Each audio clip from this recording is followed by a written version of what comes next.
fight for civil rights in America has been at the forefront of political discourse for well over a century now.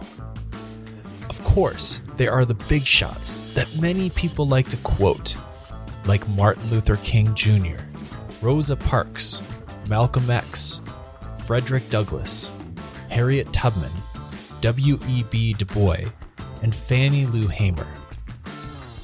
All of these individuals did an extraordinary work in the fight for civil liberties and rights for all people and to expose racism and inequality through nonviolent demonstration.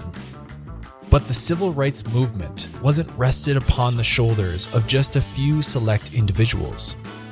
There are a multitude of unnamed and forgotten names who have contributed a great deal to build foundations upon which many after them would continue raising up their voices and talents to produce fruitfulness. Individuals like Octavius Catto, known as the Forgotten Hero, was noted by NPR that he laid the foundations for campaigners who came after him by saying Catto and his generation left footsteps for 20th century men and women to follow. Or perhaps an individual like Claudette Colvin, who at 15 years old refused to give up her seat on a bus to a white passenger, just 9 months before Rosa Parks did. David G. Garrow points out that people like Colvin are an important reminder that crucial change is often ignited by very plain, unremarkable people who then disappear. And we can't forget about Clyde McPhatter, whose contributions to music inspired a countless amount of people for generations to come. Clyde McPhatter was raised in a generational family of ministers, singing in his father's church choir from the early age of 5. Throughout the 50s and 60s, his high-pitched tenor voice infused soul music into R&B and rock and roll, bridging the gap between black and white audiences and inspiring other musicians such as Elvis, Sam Cooke, and Little Richard. His frustrations with racism and exhausting attempts at social activism led to depression and an abusive relationship with alcohol, which contributed to his ultimate demise at the early age of 39. Even after his death, he was inducted into the Rock and Roll Hall of Fame a second time, and his legacy still lives on through those whom he inspired. The Rock and Roll Hall of Fame claimed he was the most widely influential R&B vocalist of the 1950s, and the first R&B singer to bring a gospel style into the secular world. Civil rights heroes don't always look or act like who we imagine, someone like Martin Luther King Jr. Sometimes they show up as musicians who at face value might not appear to be advocating for civil rights, but might actually be paving the way for future generations by, like McPhatter, being the first to bridge the gap between black and white audiences and paving the way for soul and gospel music into the popular music scene. Furthermore, McPhatter played a part in making the historic March on Washington a reality. The Salute to Freedom concert raised funds that would ferry Alabama residents to Washington, D.C. later that month, and the concert headlined names like Ray Charles, Johnny Mathis, Nina Simone, Ella Fitzgerald, and you guessed it, Clyde McPhatter.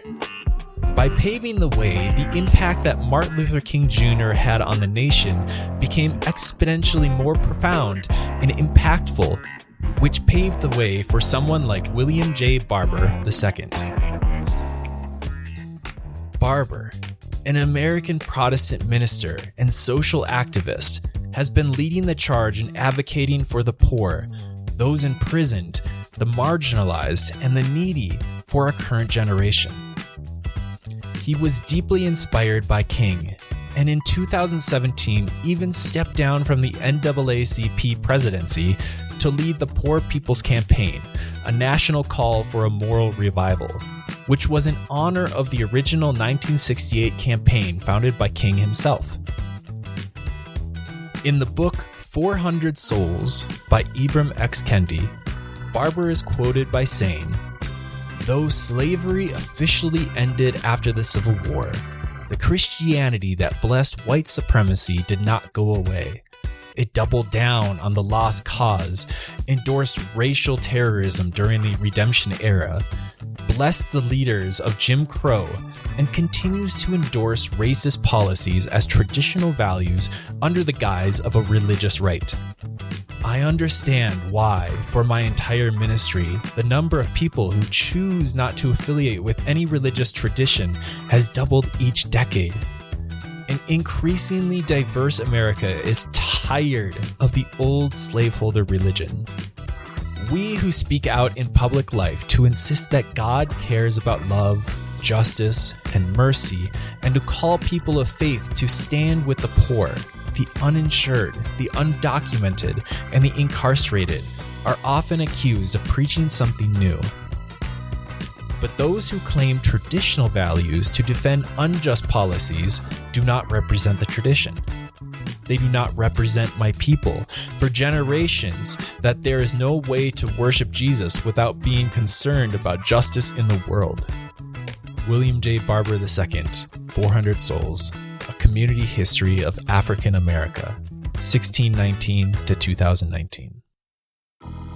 On Monday, April 28th, not even a few weeks ago from this recording, William Barber was arrested in the U.S. Capitol Rotunda while praying for God's intervention as Congress developed a federal budget which has garnered criticism saying that it will cut life-saving services for the poor.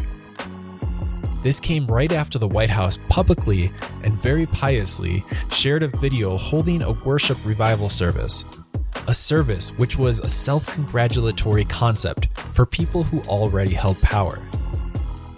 What Barber did was what revival truly looks like. As Pastor Joe Smith puts it, a man arrested not for staging a performance, but for praying, demanding food for the hungry, wages for the poor, dignity for the oppressed. Not fog machines, but fire, and the kind that's always inconvenient for those who are comfortable. What happened in that White House room wasn't worship.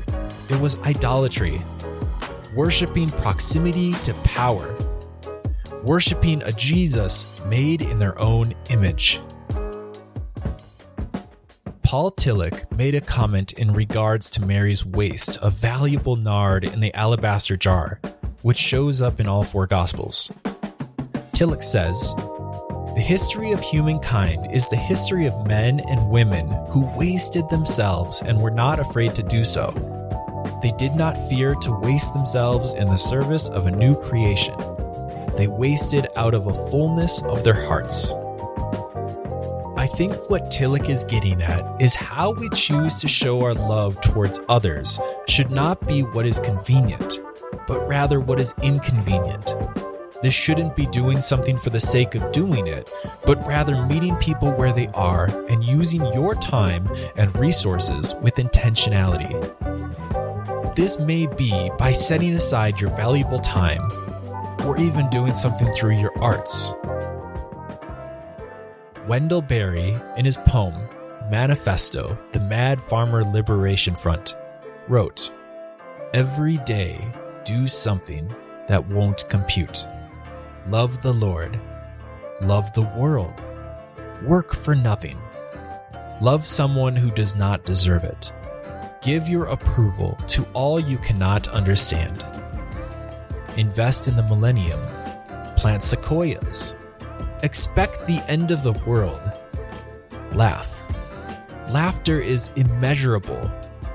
Be joyful, though you have considered all the facts."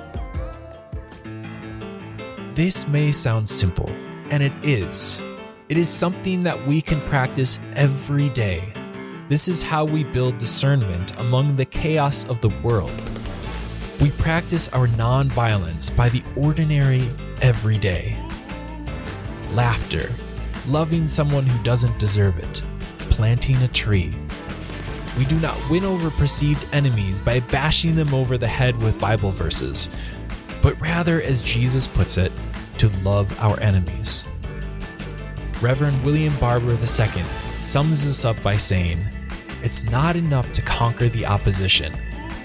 In nonviolent struggle, we are committed to fight on until we win our adversaries as friends."